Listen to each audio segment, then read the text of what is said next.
안녕하세요. 오늘 이야기를 들려드릴 이야기꾼입니다. 오늘은 여러분을 끔찍하고도 소름 끼치는 이야기 속으로 안내해 드릴 건데요. 이 이야기는 절대 밤에 혼자 듣지 말아야 할 이야기입니다. 버려진 집, 떠도는 유령들, 그리고 이 세상과 저 세상 사이에서 갈 곳을 찾지 못한 영혼들의 이야기입니다. 여러분, 상상해보세요. 한적한 밤, 고요한 공기 속에서 바람만이 쌩쌩 불고 주변은 어둠에 잠식당한 듯한 순간, 그 어둠 속에서 누군가가 여러분을 지켜보고 있다면, 혹은 귀를 기울이면 어떤 속삭임이 들려온다면, 그것이 오늘 우리가 함께 틀어볼 이야기의 시작입니다. 여러분, 이제 준비가 되셨나요? 이 이야기가 끝날 때쯤 여러분은 아마 불을 끄고 잠자리에 들기 두려워할지도 모릅니다. 하지만 그런 그저조차 18살에 엄마 뒤질 대신도 않고 쬐트롭스로 끌려가게 되었다. 헌들 가족사에 대해서는 향했던 그리 알지만 업소로 끌려가던 나만큼은 담담하게 받아들이지 못했다. 소아는 조복 대신 총같은 옷을 입었고 제 경사정을 한 채 거울 앞에 선 소아는 처음으로 눈물을 보이며 자신의 운명을 저주했다. 그렇게 들어간 저쪽 때 어떤 나이를 넘어서 할아버지로 대떡단 되던 낮에 술시족을 들게 되었다.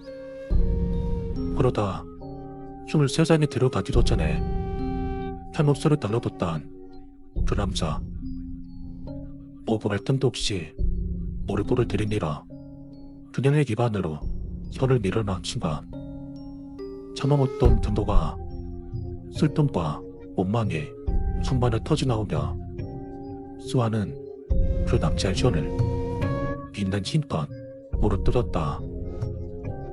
피가 뚝뚝 떨어지는 데도 기름을 지르던 그 남자의 눈을 수아는 똑바로 맞췄다. 수아는 입안에 든 것을 마치 고기를 씹들 청초를 씹어서 끼며 목술 희열을 느끼게 됐다. 물론 이후에 수아는 묵소 관리를 맡은 권장한 선녀에게 끌려가 달아붙게 직질 죽기 직전까지 맞아야 했다. 몸 하나 따뜻한 속세 맡은 오만에 된 수아는 웃음을 터뜨렸다. 내 웃음이 나오던지 그녀조차 알 수 없었지만 적어도 좋은 의미의 웃음은 아니었다.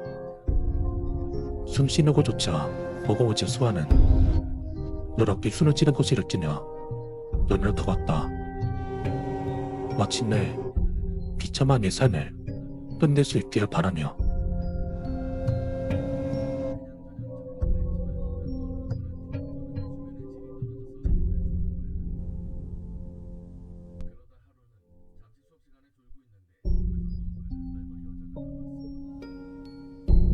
하지만 신의 저대인지 관마의 장난인지 그녀는 죽지 않고 다시 눈을 떴다. 수고롭다 중심을 차렸을 때는 멀쩡한 옷을 입은 채 어떤 사무실 의자에 반쯤 지났다. 그녀의 앞에는 새빨간 정장에 동그란 안경을 쓴 젊은 남성이 미소를 지으며 앉아있었다. 수아는 무언가 물어보려 했지만 남자가 손을 들어 제치했다. 저건 아무 말도 하지 마. 내가 말하는 건 좋아하거든.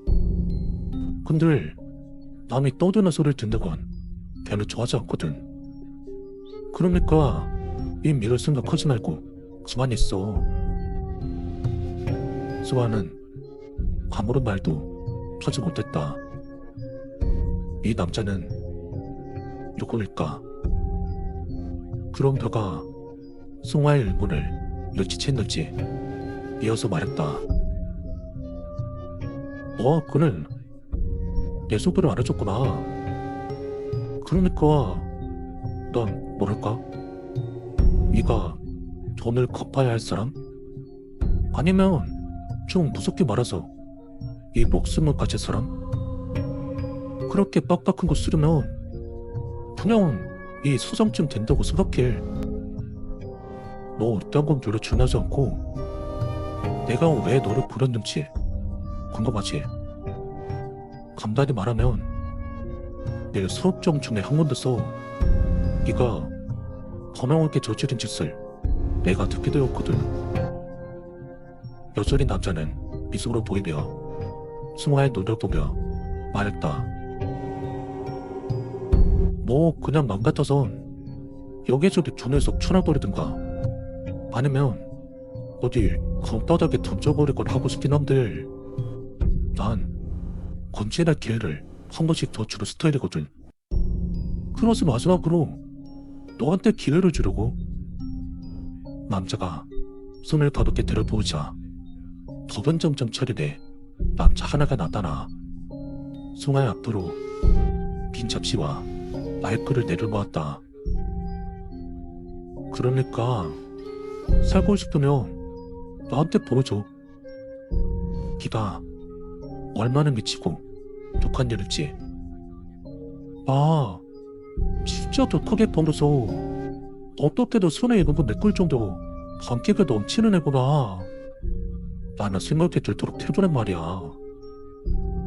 승아는 이제 무슨 일인지 마름포시 알 수 있었다. 눈에는 눈, 이에는 이. 그 늙은이한테 했던지 네가 얘한테 직접 다시 해봐. 할 수 있다는 설레줄게. 수아는 떨리는 손으로 발표를 집어들었다. 짜르드만 하는 게 아니야. 아쉽게 먹는 것다질. 알지? 남자는 재고운 표정으로 수아가 나의 뿔을 편히 다쳐도 되는다 지켜보았다.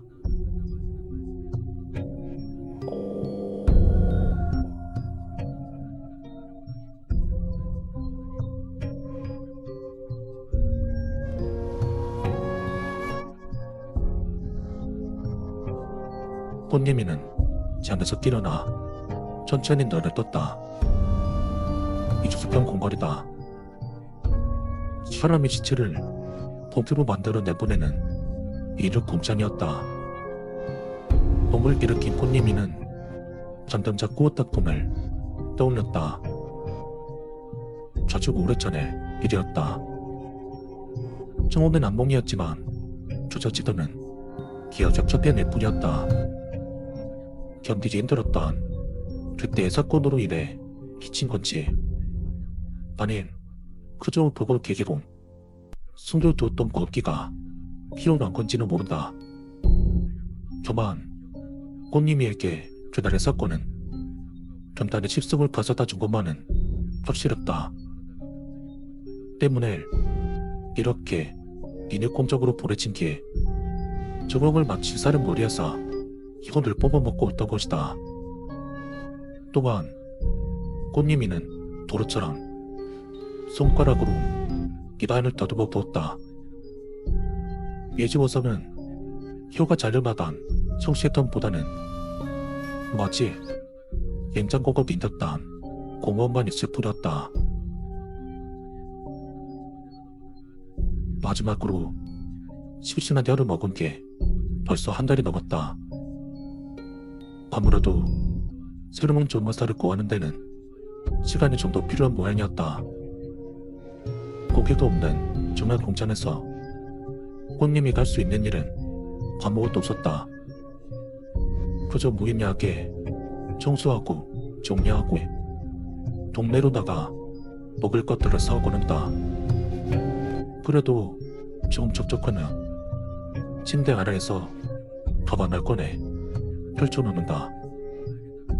엄청난 쇼금다가 불을 불고 넣은 남자가 승화를 안에 꽃님 이름 안에 들어해서 특별히 덧친 게 준 것인지 아니면 그저 제정신으로 하기 있는 일이기 때문에 페이라 주었던 거지. 이미 들 많았던 빚도 다 갚았고 벌써 성능한 돈이 쌓여 있었다. 마음만 먹으면 이 돈을 가지고 이 공장 밖으로 당당히 걸어 나갈 수 있겠지만 꽃님이는 그러고 싶던 마음이 전혀 없었다. 이곳에서 나가면 안전하게 꽃님의 시도들 해소할 순 없을 테니까. 꽃모, 눈송을 담담하는 김 실장의 목소리다. 꽃님이는 서둘러 돈을 바닥에 쓸어 담고는 밖으로 나갔다. 혹시 정몽사를 데려온 것일까? 하지만 아직도 밖에는 휘리를 두 개를 대고 있는 김 실장뿐이었다. 좀 일이 있어서 정몽은 여기 쓰려고 쓴 듯다. 쓰러운 정몽에서 구하는 건 딱히 어렵지 않은들 요새 경찰들을 여기서 대충 쓰고 다녔더라. 당분간 식당도 닫고 여기도 운동도 탔어. 너도 어디서 한 통을 다 쓰고 있을 거야. 꽃님이는 주제 실망하네요. 고개를 떠들었다. 아무래도 전문가는 시치가 들어오지 않을 모양이었다. 꽃님이는 캐리어를 반대로 옮기냐 슬쩍 김 실장을 바라보았다. 진짜 일총고소도 다칠 생겼다는 여러 개 똥똥하는 담배를 꺼내 입술을 살짝 적시는 김 실장. 그의 입술을 슬쩍 훑어 지나가는 그 혀를 본 꽃민이는 자신도 모르게 신이 보이는 걸 느껴야 했다. 물론 저저 생각만 했던 김 실장의 혀는 뽑아먹을 생각 따위는 하지 않았다. 김 실장은 그때에 더 젊어서처럼 초보스러운 남자가 아니다. 하지만 그럼에도 불구하고 여신 김 실장의 모습은 훑어버리는 꽃님이었다.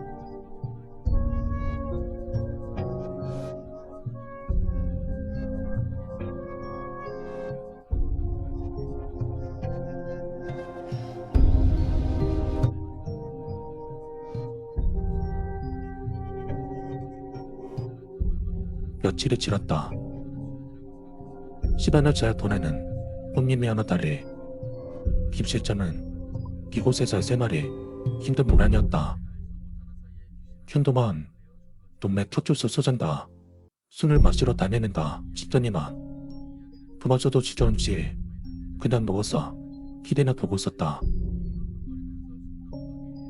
꽃님아, 저울을 맞진 젖은 머리의 꽃님이를 김 실장이 불러세웠다.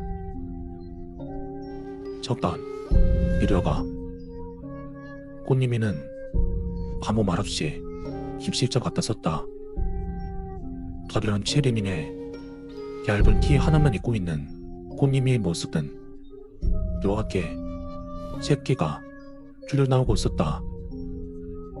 잠시 꽃님이를 바라보던 김 실장은 이내 고개를 젓더니 다시금 키리를 바라보았다. 어리다. 거봐. 꽃님이는 지옥을 실망하며 자신의 땀으로 돌아갔다. 컵신화는 기대마저 사라지고 나자 숨어왔던 늑구가 스멀스멀 기어나오고 있었다. 부드럽게 감겨오는 주로 살덩이의 출력과 따끈하면서도 실실 터진다. 얘를 마음 나올 때마다 입안 가득 퍼지는 혈함과 역현, 심승딴 혀에서는 전혀 느낄 수 없는 그 뜨드의 맛. 아니, 어쩌면 단순히 맛이 아니라 인간이 인간을 먹는다는 눈으로 볼 수 있는 가장 매력한 것을 취한다는, 자신을 따보고 신하는 이들은 낙짐을 뺏는다는 그런 쾌락 때문이지도 모른다. 먼 옛날 서다르고 돌이던 시절 처음으로 느꼈던 불쾌력자. 거기에 생각이 미치자 소라는 몸을 떨었다. 그랬었다. 살아있는 사람에게 직접 물어뜯는 족보다 자신을 무시하고 업신여기고 또 욕조머린 눈길로 바라보던 그 눈빛이 공포와 고통과 청조변 눈빛으로 바뀌는 그 순간, 그 더러운 표정을 보면서 천천히 혀를 씹어 삼키는 그라. 그건 시체에서 쪄나먹는 것 따위로는 기도할 수 없는 시지였다. 꽃님이는 지금과 시체 혀에만 반쪽했던 자신이 주어지기 시작했다. 혀라는 것이, 사람 혀라는 것이 심각한 것이 아니었다. 부족한 수많은 시체에서 괴갈수를 혀를 뽑아 먹으면서도 충족되지 못했다. 고모아, 오래 지속된 갈망이 그 고모함의 정체가 뭔지 알려주었다. 깨달음을 얻은 이상 제철하고 있을 이유가 없었다. 꼼치지 않려 했다. 자신의 입술을 차갑게 떼물어 보니 꽃님이는 자식은 침대 밑에서 가방을 꺼내 들었다. 현금 다발이 잔뜩 들어있는다다. 한참 어렸던 꽃마는 시절이었던 잘 알고 온 삶을 잘한 적 없던 꽃님이지만 지금은 누구보다 절실하게 자유로 원했다. 사람이 되고 싶었다.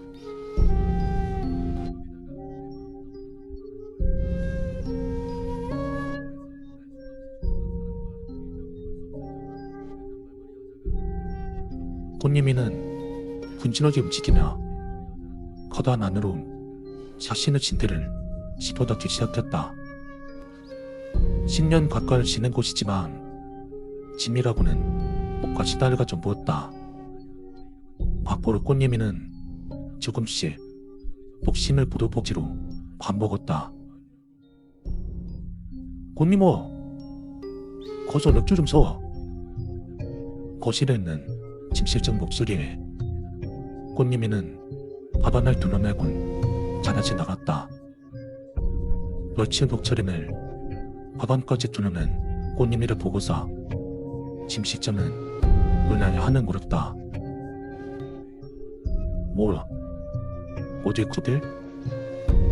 꽃님이는 어깨를 느쓱거리고는 그 자리에 밥 하나 내려놓고 저국 동안을 향했다. 너무도 자연스러운 움직임을 김식점은 꽃님이가 저녁칼을 집어들고 자신을 코어까지 다가왔을 때야 정신을 차릴 수 있었다. 좋아. 하지만 김실전이 많은 꽃님이가 찔러먹는 판을 바뀌고 말았다. 귀는 그 꽃님이를 밀쳐냈지만 이미 김실전이 목에서는 많은 피가 쏟아져 나오고 있었다. 꽃님이는 고통스럽게 바닥을 고르는 김실전을 한동안 기분 좋게 바라봤다. 천천히 쓰러진 김실전 위로 자신의 몸을 포기했다. 김실전은 공포에 떨어대며 피했지만 꽃님이는 가rat한 미소를 지은 채 김실장의 얼굴을 양손으로 감싸치고는 천천히 입을 맞추었다. 잠시 후 김실장의 비명과 함께 꽃님이는 꿈틀거리다 김실장의 이라를 뽑아 물고서 천천히 음미하며 씹어들기 시작했다. 물론 김실장의 눈을 가만히 바라보는 건 역시 잊지 않았다. 꼬걸까 지금껏 꽃님이 자신을 노예나 짐승 정도로 생각하다 김실장을 내려다보며 그의 혓바닥을 씹어먹는 휘트가 등치를 뒤에서 시작해 짜릿한 쾌락에 옹옹을 핥고 지나가자 순식간에 공허함이 채워져 갔다. 어중에도 김 실장은 변신이 일어서 비를 토해내며 노라고 말하고 있었다. 벼랑 바지에 소리마다 올 뿐이었지만 꽃님이는 김 실장이 무슨 말을 내뱉는지 알 수 있었다. 김 실장은 욕설을 내뱉으며 이름만 부르고 있었다. 아니, 정확히는 피 때문에 풀려오면서 포주가 못해놓 지은 그 이름을 부르고 있었다. 입안에 있는 혓바닥을 전부 씹어삼킨 꽃님이는 천천히 김 실장으로 몸을 시렸다. 나는 꽃님이가 아니야. 내 이름은 소아야. 거의 10년 만에 듣는 자신의 목소리에 소아 자신 역시 저리 놀랐지나 김 실장은 그야말로 조무투하고 있었다. 오래전 의사는 말을 하지 못하는 것이 고소성 문제가 아닌 심리적인 이유라고 했지만 두 번 수없이 놀랍게도 한마디조차 낼 수 없었기 때문에 사실상 포기하고 있던 목소리였다. 하지만 속은 고돌할지어정 말을 하는 데에는 전혀 보부담이 없었다. 수아는 전혀 없었던 살짝 웃는 표정으로 일어나 내려놓았던 도단을 들고 밖으로 나섰다.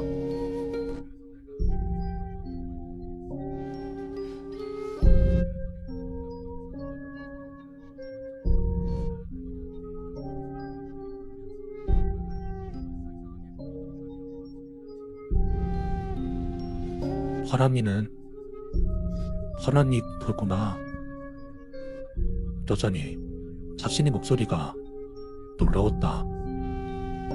그러다 수아는 천천히 걸음을 옮겼다.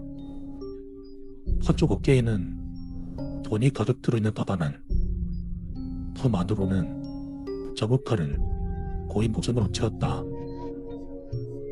송한 입에는 옅은 미소가 걸려있다. 아직은 내가 굴받고 온 세상에는 먹을 것들이 아주 많았으니까.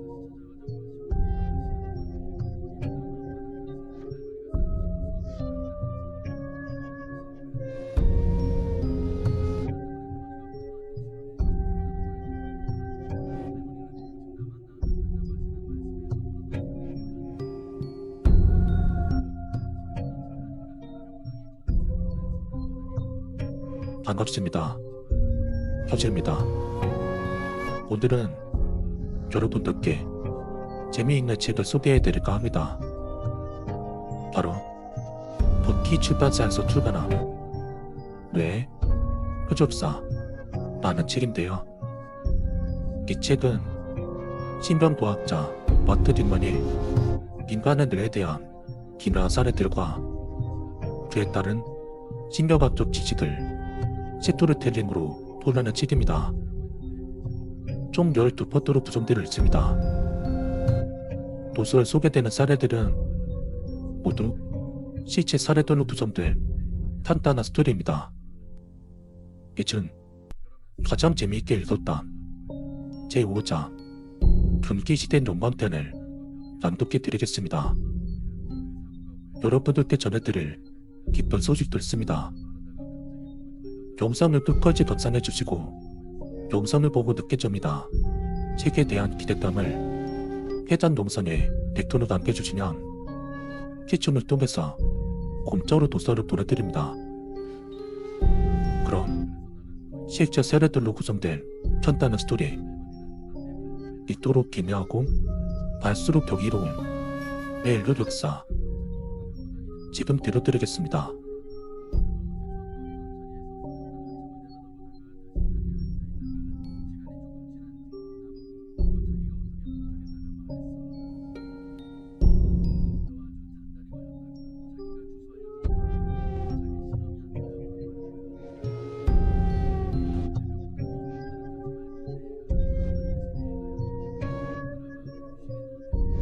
제5장 금기시된 농담. 한때 에리카는 세계적으로 유명한 양궁 선수였다.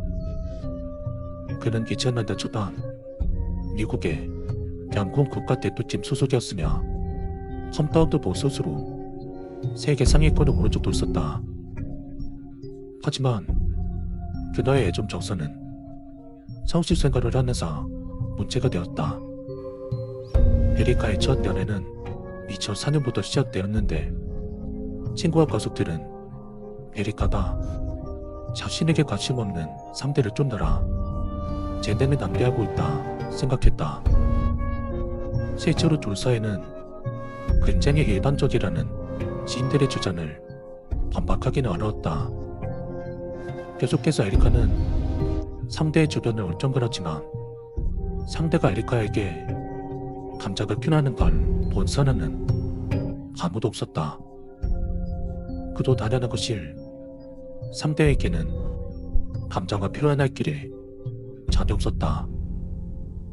상대는 생맥이 꽂는 하나의 구조물이었기 때문이다. 에리카가 사랑에 빠진 상대는 바로 백백답이었다. 지금 이걸 듣고 있는 당신들은 자신의 귀를 의심할 것이다. 하지만 제대로 들은 게 낫다.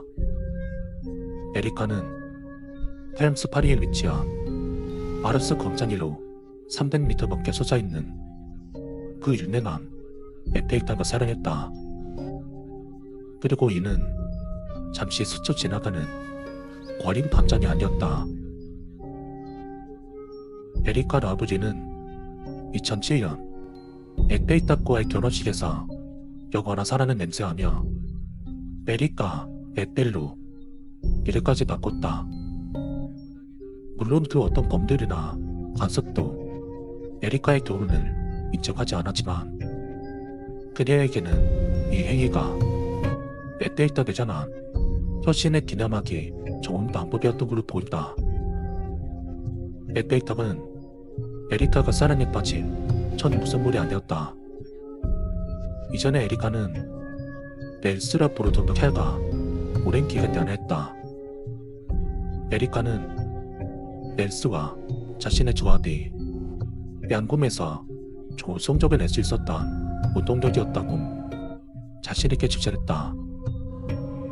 그 전에는 일본도를 향한 애착 때문에 본사가 나투에서 폐악을 당한 적도 있었다. 하지만 에펠탑과 에리카의 관계는 오래가지 못했다. 이들의 연애사는 2008년 에펠탑과 결혼했으려 많은 영국 다큐멘터리가 공개된 뒤 대대적으로 알려졌다. 또 이를 촬영한 방송국에서는 에펠탑과의 관계에서 성적인 측면은 거두하게 부각했다. 또 방송에 나간 뒤 사람들이 자신의 후토번을 통해 독에선 에펠탑에 갈 수 없다고 고소했다. 상심한 에리카는 관계를 전개하기로 결심하고 다시 과거의 연인에게서 외아를 찾았다. 그 3대는 에리카가 20년 동안 애정의 역사를 지닌 에렐린 장대기였다.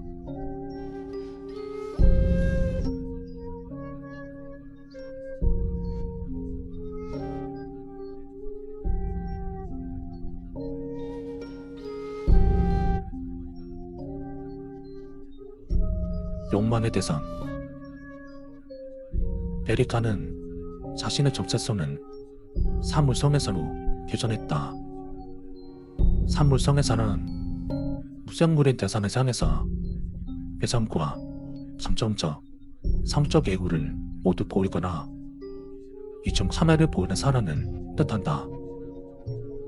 사물성에는 희귀한 사례지만 전 세계적으로 자신이 사물성애자라고 주장하는 사람은 수십만 명에 달한다. 이들의 애정이 향하는 대상은 자라나다. 에리카처럼 유명한 제형물과 사랑에 빠지는 사람이 있는 반면 자동차나 놀이공원의 놀이기구 혹은 게임에 나오는 캐릭터나 산하 캐릭터가 그려져 있는 자신에게 전자를 남기기, 그리고 이령 등과 관계를 형성하는 사례도 있다. 사물성애나 관련한 지식은 이해도가 낮다는 만료도 부족하다. 실제로 의장 문헌에서는 거의 언급되지 않은 주제이며 아주 적은 수의 연구만이 이를 다룬다. 사물성애를 도착적으로 바라보는 예도 시각도 있지만 사물성애자들은 사물성애가 이성애나 동성애처럼 성적 취향의 하나이며 통제하기가 무척이나 어렵다고 지적한다. 아직 과학자들은 이들의 뇌와 일반적인 뇌 사이에 어떤 차이가 있는지 알지 못하지만 사물성애를 설명하는데 몇 가지 도움이 될 만한 단서를 발견했다. 그 중 하나가 사물성애자가 다른 사람들에 비해 공감관계를 알려진 현상을 보이는 길이 높다는 것이다. 공감각은 의도치 않게 하나의 감각에 다른 감각이 동반되는 감각 경험으로 벡터 쪽의 사례는 소리와 색깔을 함께 인식하는 현상이다. 예를 들어 트럼펫 소리는 빨간색으로, 감미로운 플루트 소리는 파란색으로 들리는 것이다. 공감각에도 다양한 요인이 존재한다. 소리와 색깔을 함께 느끼는 공감각을 색감각이라 부르며 다른 공감각으로 자소세 공감각이 있다. 자소세 공감각자는 글자나 숫자, 단어를 볼 때 예도와 상관없이 특정 색을 함께 인식한다. A라는 글자는 파란색으로, B는 빨간색으로 나타나는 것이다. 사물성애자의 뇌가 사람이 아닌 물건으로 애정을 갖겠던 하는 연일이 간단히 존재한다. 하지만 이 메커니즘은 아직 수수께끼로 남아있다.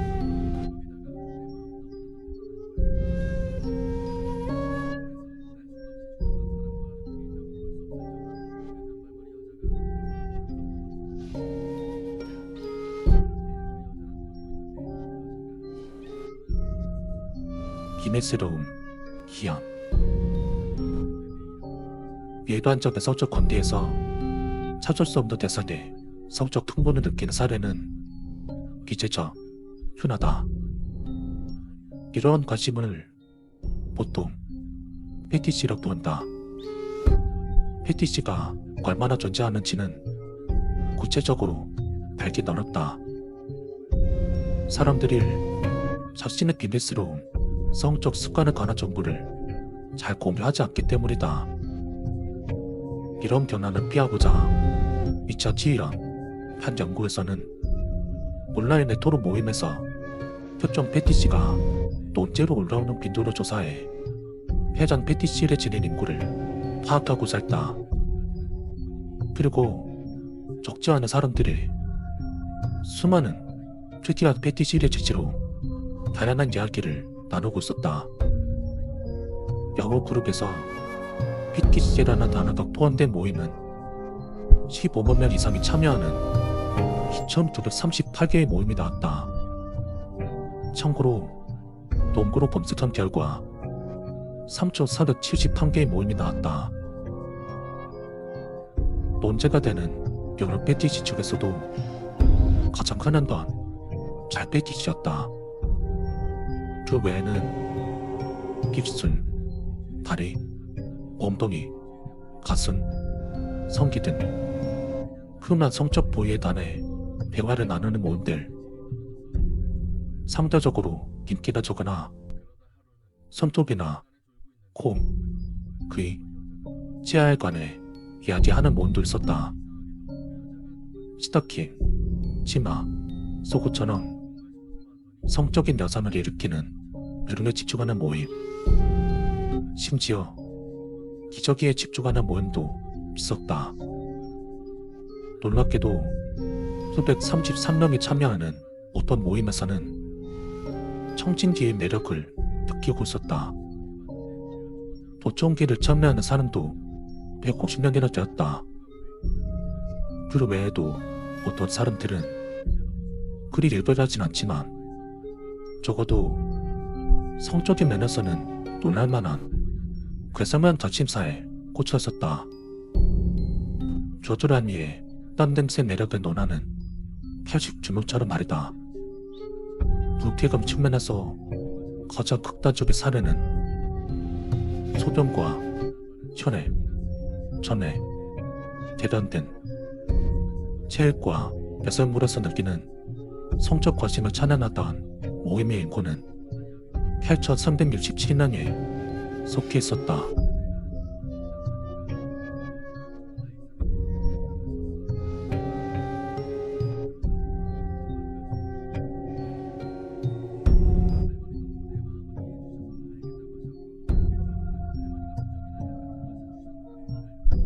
이보다 기나스럽다.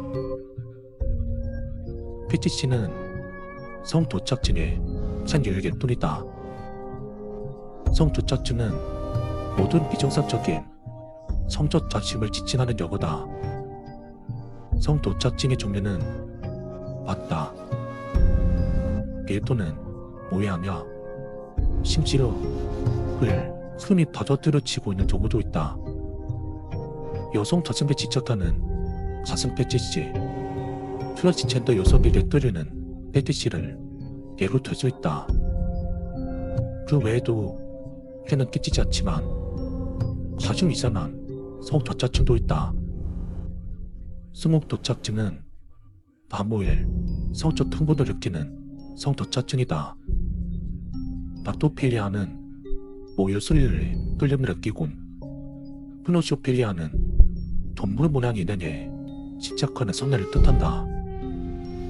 요코파일은 전액에서 매력을 느끼는 사람들을 말하며 백보록토파일이 매혹되는 대상은 경계이다. 뭐로 이런 걸 가져온 라는 생각이 드는다. 헤마티고라니아는 생리혈이 묻은 생리대를 보며 흥분하는 것을 말한다. 농독은 끝도 없다. 진짜다.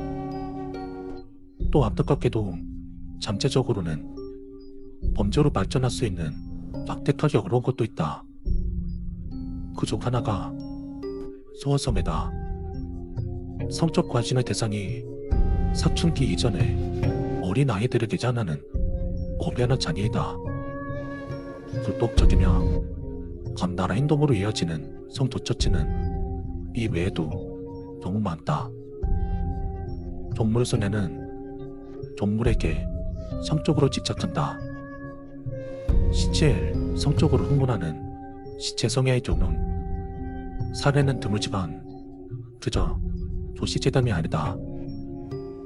오늘날에도 시체성애자는 전 세계에 존재한다.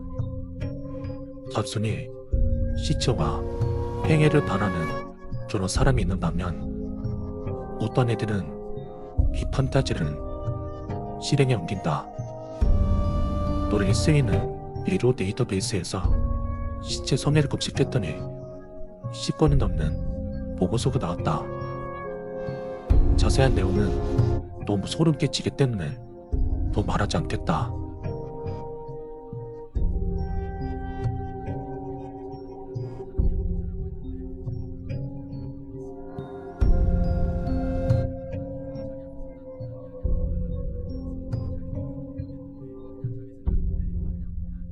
정상과 비정상이라는 전개. 의학계에서는 특이한 성적 욕망을 가지는 성도착자 단신과 성적으로 만족감을 얻으려 이 욕망을 행동으로 옮기는 성도착증을 차단한다. 성도착이 당사자에게 상당한 괴로움을 유발하기 시작하거나 타인에게 해를 끼치는 성조차 자멸로 거듭난다. 성도착적 자증은 꽤 흔하다. 1000명 이상의 남성과 여성을 대상으로 조사한 결과 절반에 가까운 응답자가 반응증이나 패티시즘, 노출증 등의 성도적적 관심을 지닌다고 인정했다. 하지만 실제 행동으로 옮기는 것에 대한 질문으로다는 존중 단어는 확연히 떨어진다. 같은 주사에서 성도의 일에 해당하는 응답자만이 성저착적 행동을 한다고 답했다. 미국 정신의학계 같은 여러 집단은 여전히 세시로로 이어지는 밤생활이 유일하게 건강한 성생활이라고 주장하고 있다. 또 같은 맥락에서 일부에서는 차인을 해하지 않는 성적 친위를 비정상으로 여자서는 안 된다고 주장한다. 하지만 유해하며 합의하지 않은 성적 행위는 병으로 간주되어야 한다. 이 가치나 따르자면 노예한 성도자친을 질병과 결부시키는가에 대해서는 잘못된 방향으로 가고 있는 것이다. 여기에 동의하지 않는 건 아니지만 일부의 성도자적 관심은 꽤 드문 사례라는 것을 그냥 지나치지 않았다. 이들의 뇌에 어떤 차이가 있는지 이해하는 것은 어느 정도의 가치가 있다. 하지만 여러분들이 꼭 알아야 될 점은 뇌 기능의 차이는 병이 아니라는 점이다. 특이한 성적 관심은 타인에게 모해하고 합의에 행해진 것이 기만하다면 건강한 성생활의 표현이다.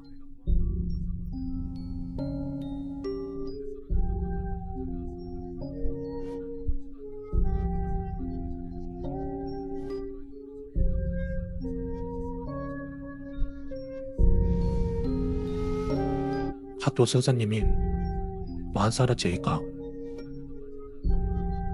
안정적인 결혼 생활을 하고 있던 그는 스스로가 코로나에 다짐이 있으며 그 외로 특이한 다짐사는 없다고 주장했다. 이는 제이콥을 아는 사람들도 동의하는 내용이었다. 그리고 결혼생활 1년이 지나자 제이콥은 성생활에 집착하기 시작했다. 한생쯤 성맨에도 있었다. 포르노에 대한 다짐이 집착으로 발전하면서 유감스럽게도 그의 포르노 취향은 마동으로까지 확대되었다. 제이콥은 마동 포르노를 수집했고 아직 사춘기가 되지 않은 그의 풋단하게 성적으로 접근하며 그의 새로운 관심사를 행동으로 옮겼다. 그러다 우리 보딸이 엄마에게 제이콥의 행동을 말하면서 그가 수집한 마동 포르노가 발견되었다. 그는 마동 포르노 물소진이 성추행 혐의로 체포되었고 집에서 쫓겨났다. 실험 선고 전날 제이콥은 두통을 호소했고 정도가 심한 나머지 병원으로 구송되었다. 헌데 그는 필름을 찾기 어려워해서 신경검사를 받았는데 제이콥은 검사를 실시하는 동안에도 여성 직원에 대해 돈을 줄 테니 자신과 관계를 다지자며 끊임없이 말을 건넸다. 의사들은 이를 이상 성욕과의 행동으로 기록했다. 그러다 제이콥은 뇌 MRI 검사를 받았고 전천적 대질에서 커다란 종양이 발견됐다. 그 머릿속의 종양을 완전하게 제거할 수 있겠다고 판단한 의사들은 제이콥의 수술 일정을 잡았다. 근데 놀라운 일이 일어났다. 수술 뒤 제이콥의 성적 성함은 불행 정상으로 되돌아갔다. 그러다 재판에서 놀라울 정도의 반역을 냈던 덕분에 그는 실험을 사는 대지 닉네임의 성중독적 프로그램을 맞출 수 있었다. 수술 체제를 뒤 제이토는 내일부 딸에게 더 이상 위협이 되지 않을 것으로 판단되어 집으로 돌아가도 된다는 허락을 받았다. 하지만 수술들이 1년이 지날 무렵 제이콥은 계속되는 두통에 시달렸군. 또다시 호르몬물을 모으고 싶다는 전단한 욕구가 일었다. 다시금 증상이 생기자 그는 신경과를 찾아 MRI 검사를 받았던 의사는 제이콥의 뇌에서 다시 자라고 있는 종양을 발견했다. 추가 수술을 통해 밤은 종양을 제거하자 제이콥의 성도착적 욕구는 다시 사라졌다.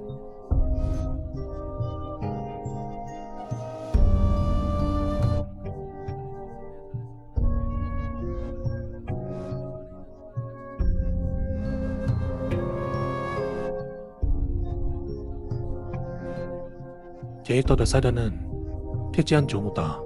아니다. 뇌장 문화를 살펴보면 뇌종양이나 외상 또는 어떤 질환을 겪고서 새로운 성적 순환이 생긴 사례가 났다. 그 중에는 원래 그 사람의 평소 모습으로는 도저히 상상할 수 없을 정도로 정반대의 성향을 보이는 경우도 있다. 물론 이 환자들에게 기내스러운 욕망이 있었는데 뇌가 손상되어 더 이상 숨기지 못한다는 주장도 가능하다. 이럴 때는 혐오감을 일으킬 만한 욕망을 꽉 엉두르고 있다 존의 회로다. 정량이 가로마병과실지도 모른다. 대다수의 사람에게는 뇌의 역성학고 중에 문제가 생겨 인간의 가장 중요한 도덕적 신념이 해체되었다는 의견보다 이쪽이 더 받아들이기 쉽다.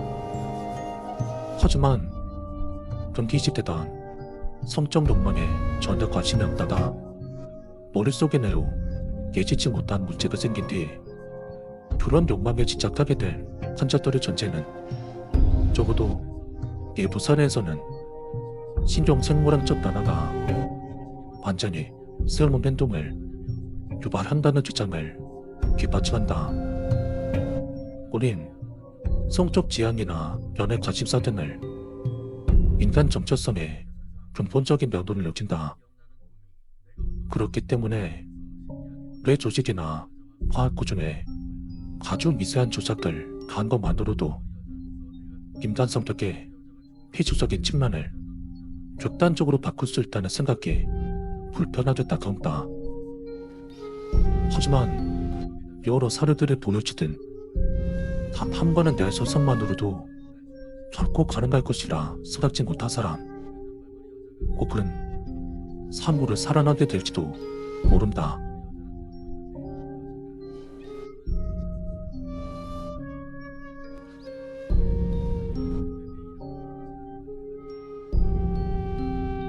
성각시란 찬야 귀신을 뜻하는 단어입니다.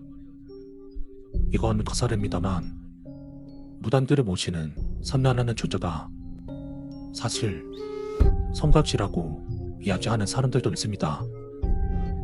보통 선녀부사 같은 이런 경우를 말하는 겁니다. 선녀는 청계에서 수말을 뜨는 궁녀 같은 이미지인들 어떻게 그렇게 많은 선녀들이 이 세상에 존재하겠습니까?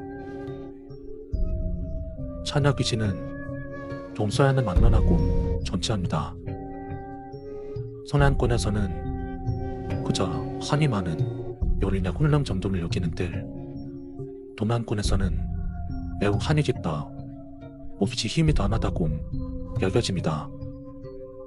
특히 귀신들의 저승이 그리 많지 않은 한국 같은 경우는 원한령 쪽에서는 성각시가 가장 강력한 힘을 가지고 있다 여깁니다. 일본에서는 그저 그런 취급을 받고 중독 금지에서는 중상위권에 속하는 따릅니다. 사례에 따라 각 객체의 힘 차이도 존재하고요.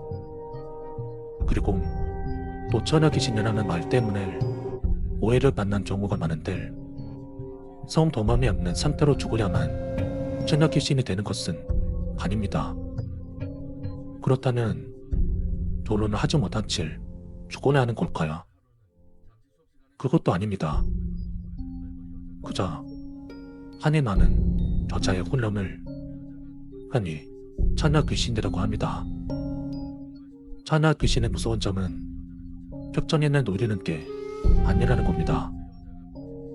원한을 닿게 만든 저 누군가를 공격하는 것은 당연하고 저자가 아니더라도 살아있는 사람에게 매우 적대적이고 위협적인 태도를 가지고 있습니다.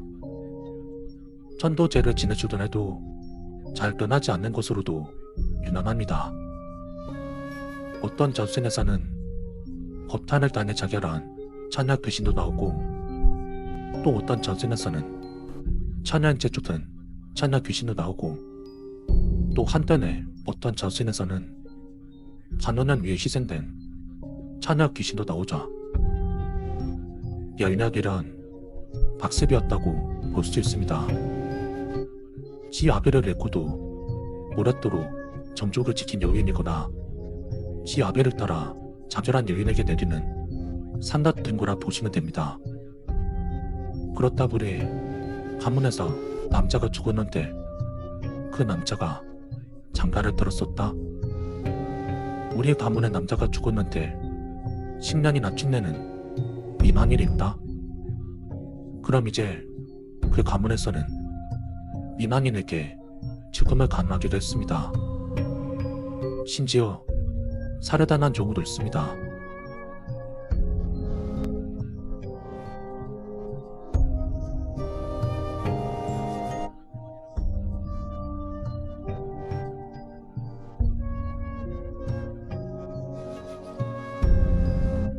밖에서 말한 것처럼 천녀 귀신은 천차만별의 사람도 가지고 있기 때문에 원하는 바도 각각 다릅니다. 천녀 귀신의 숭배를 빼앗아 성불시킬 수 있는 경우는 거의 없습니다. 네, 거의 없습니다. 비록 티나 무서운 천녀 귀신, 죽어도 우리나라에선 탑클래스로 쳐주는 천녀 귀신에 대한 대책이 없을 거라. 물론 대책은 존재합니다. 마을에서 산에 있는 여인이 죽었을 때 해놨던 몇 가지의 개념들이 있습니다. 첫 번째, 가장 간단한 방법은 제사를 후하게 지내주는 겁니다. 물론 이것으로 끝은 아닙니다. 시체를 간에다 넣을 때 몸의 감면이 바닥으로 향하도록 묻는 겁니다. 귀신이 될 경우 혼이 빠져나올 텐데 시체를 거꾸로 묻으면 땅 밖으로 빠져나오는 것이 아니다. 땅 밑으로 향하길 바라는 겁니다. 두 번째 방법은 남자의 전기를 이용하는 방법입니다. 마을에서 가장 전기가 높다고 판단되는 남성을 일정 기간 동안 배불리 먹이며 푹 쉬게 해줍니다. 그럼 양지 더 우선 묻어나 죽죠.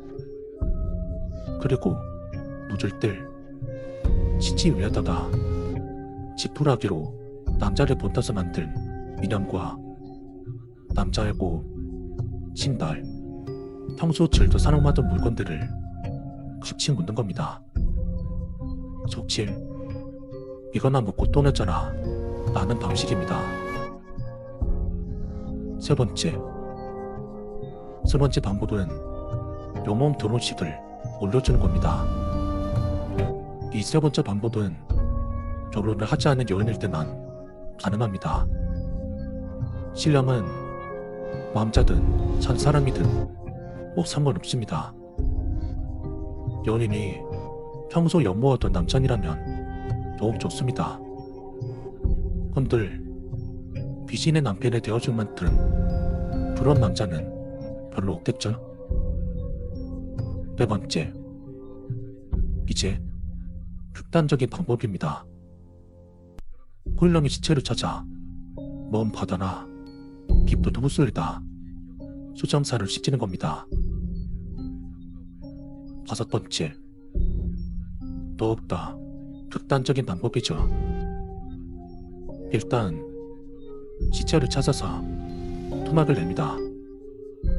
그리고 저작거리든 뭐지든 사람들이 많이 오가는 거리에다 토막난 시체를 나누어서 묻는 겁니다. 오가는 사람들의 정기에 짓밟혀 힘을 잃어버리지 원하고 온전히 형태를 갖추지 못하니 나타나지 않길 바라는 방식입니다. 또 다른 대는법으로 이산저산 여기저기에 시체를 버리는 방법도 있습니다. 짐승들을 먹이가 되게 만드는 거죠. 죽은 지 얼마 되지 않은 송밥씨는 그리 힘이 다르지 않을 테니 제대로 힘을 갖추기 전에 없애버리는 겁니다. 하지만 가장 좋은 방법은 한만한 연인을 매만하지 않고 살아 생전에 도와주는 것이겠지만 그게 그리 쉽지는 않습니다.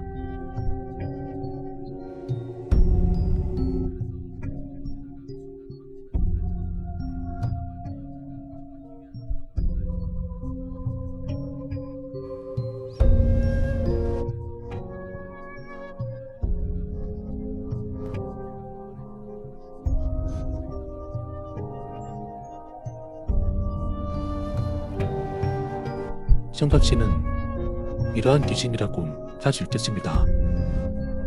위험도는 매우 높습니다.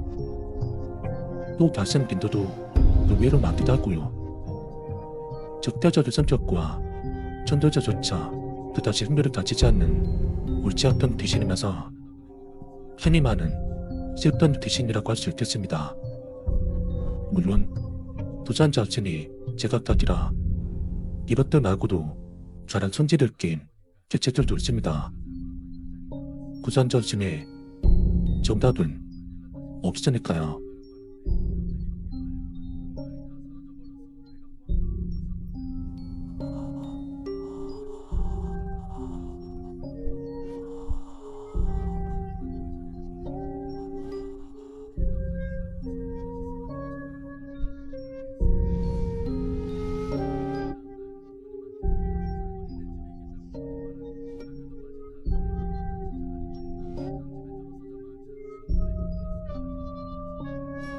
오늘 소개할 귀신은 물귀신입니다.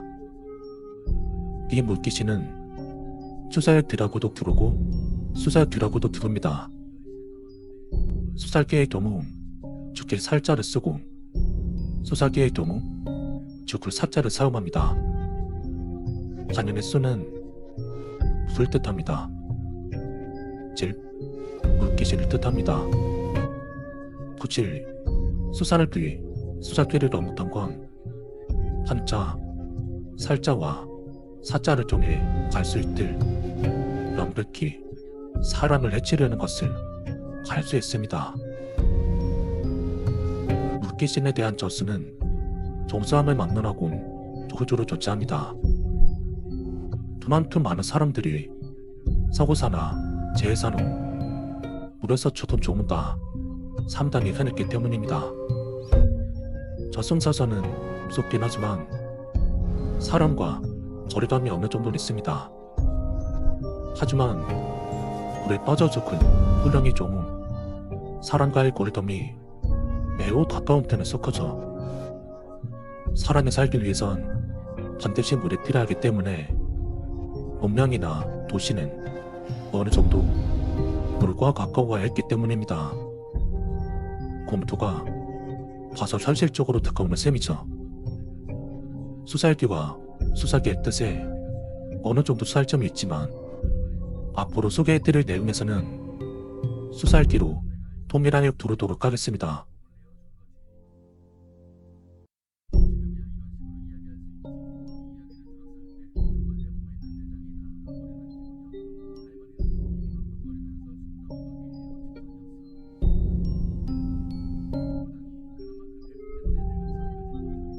수살 뒤에 성질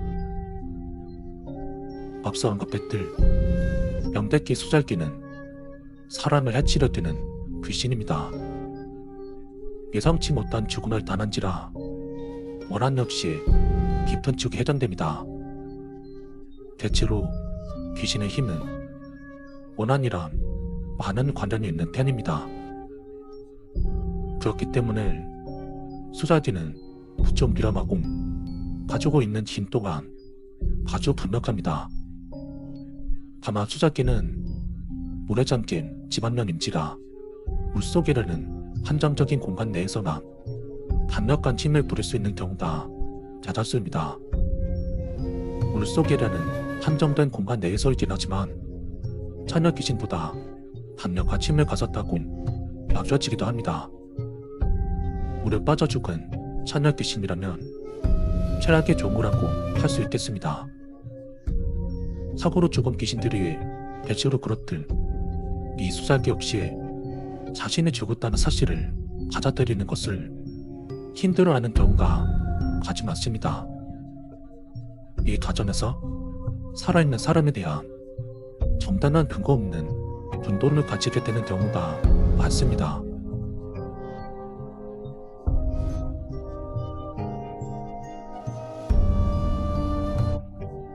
수살기가 사람을 해치는 이유는 크게 세 가지로 볼 수 있습니다.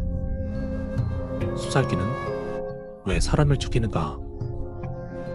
첫 번째, 심심하니까. 헛소리가 절대 아닙니다. 심심한데 사람이나 죽여서 뭐할까? 이런 개념이 아닙니다. 수살기는 집안령인지라 자신이 빠져 죽은 곳에서 멀리 이동하지도 못하고 만약 그곳이 소수 같은 곳이라면 외부로 나올 수도 없다 보니 수살기는 외로운 겁니다. 의사소통이 가능한 누군가를 원하는 겁니다. 즉, 친구로 만난다는 개념으로 물에 들어온 사람을 해치는 경우는 이 수살기가 사람을 죽이는 첫 번째 이유입니다. 두 번째, 조금 더 강해지기 위해서 사람을 해침으로써 그 사람의 손을 먹는다든가 가지고 있는 기운을 강탈한다는 그런 개념으로 이해하시면 쉽습니다. 근육을 만들기 위해서 헬스인들이 닭가슴살을 먹는 것과 비슷하다고 할 수 있습니다. 귀신이 사람을 해함으로 인해 힘을 키울 수 있다는 이야기는 수살기뿐만 아니라 여러 저승에서 찾아볼 수 있는 전대 중 하나입니다. 그 사람을 해치고 먹어치우는 방식으로 본인의 힘 자체를 설정할 수 있다는 이론과 사람을 해침으로써 그 사람을 자신의 수와 개념으로 만들 수 있다는 이론이 대표적입니다. 돈을 다른 경우도 물론 있습니다. 왜 힘을 키우고 싶냐? 간단합니다. 쉽고 빠르고 간단하게 사람을 죽이기 위해서입니다. 사람을 죽이기 위해서 사람을 죽이는 셈이니 꽤 곤란합니다. 세 번째, 자신의 시세를 면하기 위해서. 수살기는 자신의 죽은 물을 갖출 집안령의 성질을 가지고 있습니다. 그래서 자신의 자리를 메워줄 다른 사람을 마련해서 그 자리를 채워넣으면 수살기는 자리를 얻을 수 있다고도 합니다. 이건 다른 집안령이나 다른 귀신들에게서도 종종 찾아볼 수 있는 형태입니다. 대표적으로 창기가 있습니다. 집안령이라고 부르긴 좀 애매한들 창기란 소란이에게 변절당해서 죽은 사람의 훈련을 의미하는 단어입니다. 이들은 땅에 묶인 게 아니라 자신을 죽인 호랑이에 묶여있다고 볼 수 있습니다. 창기가 호랑이에게 벗어나기 위해서는 주통달을 끌어들여 호랑이에게 목줄을 주고 자신의 자리를 절 사람으로 채워야 한다는 전승이 상당히 많습니다. 일어난 이후로 수살기 없이 사고로 당한 줄 물에서 벗어나려 사람을 해치는 형태가 세 번째 항복에 해당하다고 볼 수 있겠습니다.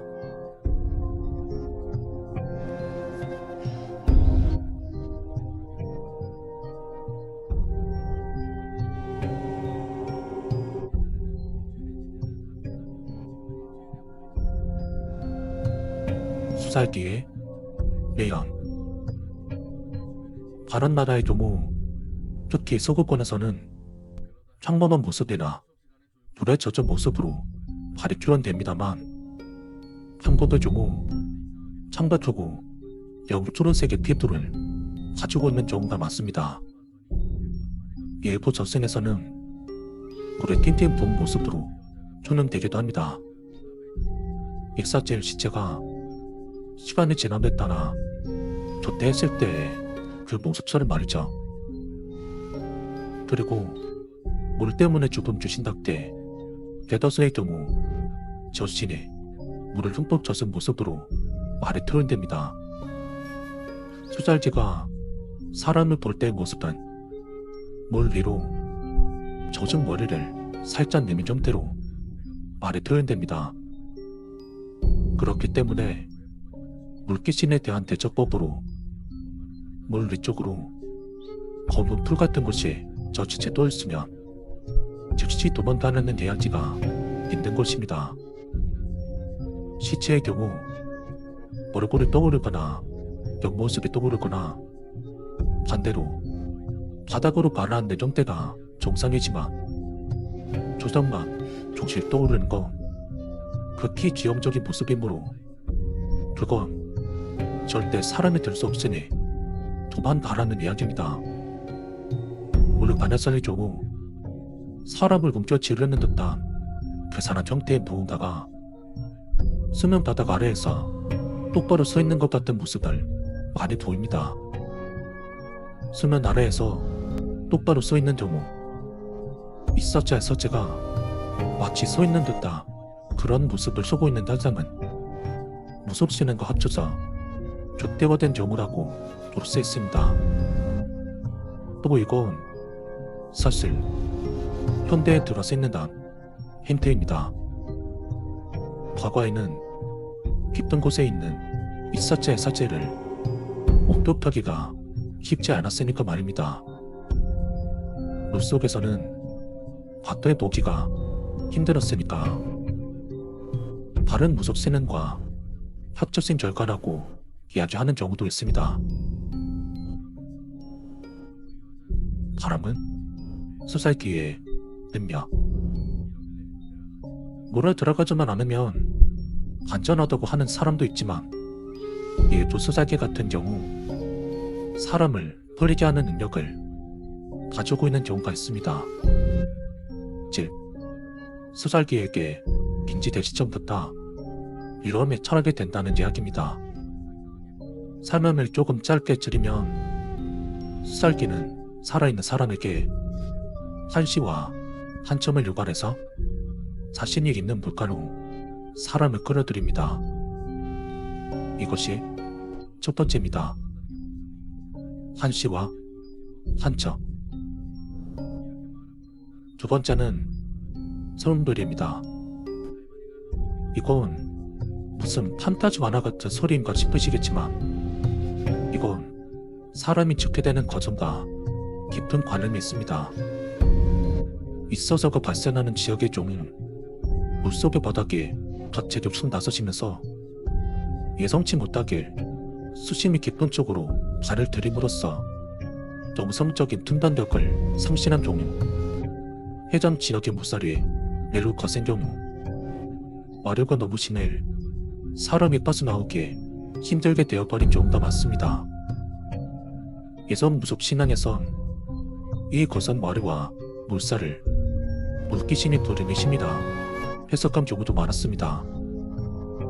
그러다 보니 물귀신은 노를 조종할 수 있다거나 소용 도리를 일으킬 수 있다는 시제 전승이 남게 되었습니다.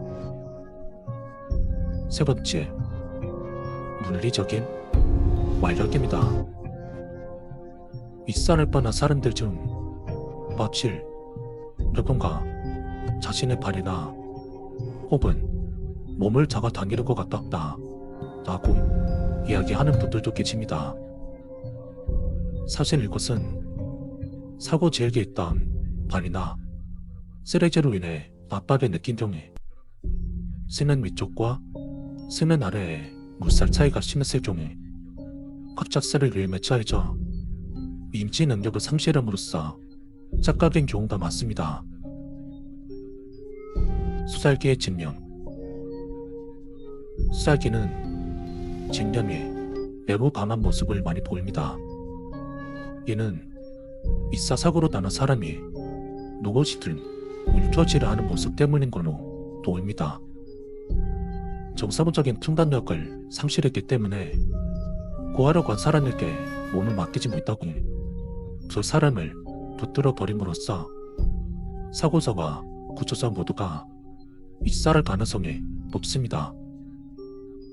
윗산 위기에 처한 사람을 발견했을 때 가능한 너무 가까이 가지 마시고 주부나 물에 빠진 사람을 끌어낼 수 있는 장대등을 이용해서 구출하시는 것이 모두에게 안전합니다.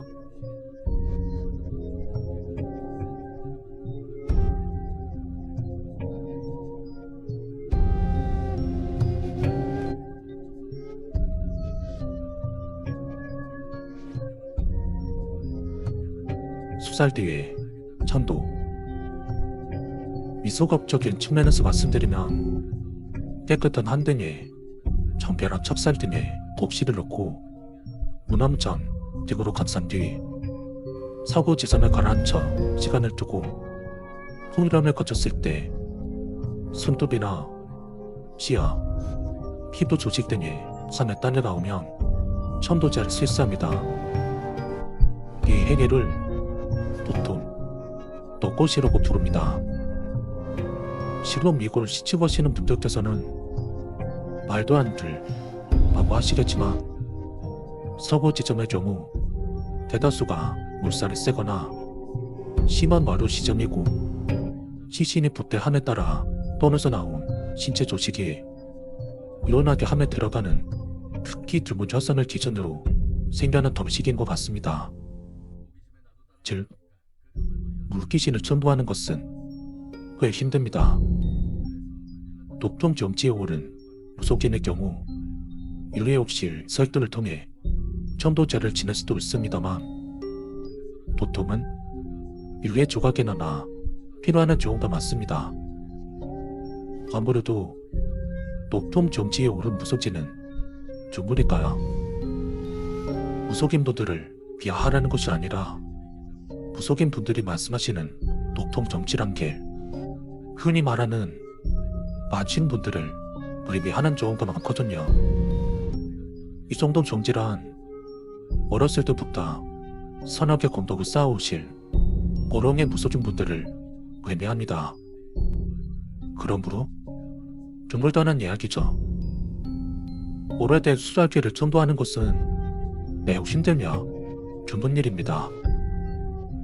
이제 이 이야기가 끝났습니다. 여러분은 이 이야기가 진짜였다고 믿을 수 있나요? 어둠 속에서 그 영혼들이 아직도 우리 주변을 떠돌고 있을까요? 아니면 그저 우리가 상상한 것일 뿐일까요? 여러분의 생각은 어떠신가요? 이 영상이 마음에 드셨다면 좋아요와 구독 버튼을 눌러주세요. 여러분의 생각과 이 이야기의 해석을 댓글로 남겨주시면 감사하겠습니다. 친구들에게도 이 무서운 이야기를 공유하고 더 많은 사람들과 함께 공포의 순간을 나눠보세요. 저는 어둠의 숨결의 이야기꾼입니다. 또 다른 소름 끼치는 이야기로 다시 만날 때까지 조심하세요. 그리고 항상 어둠 속에서 귀를 기울이세요.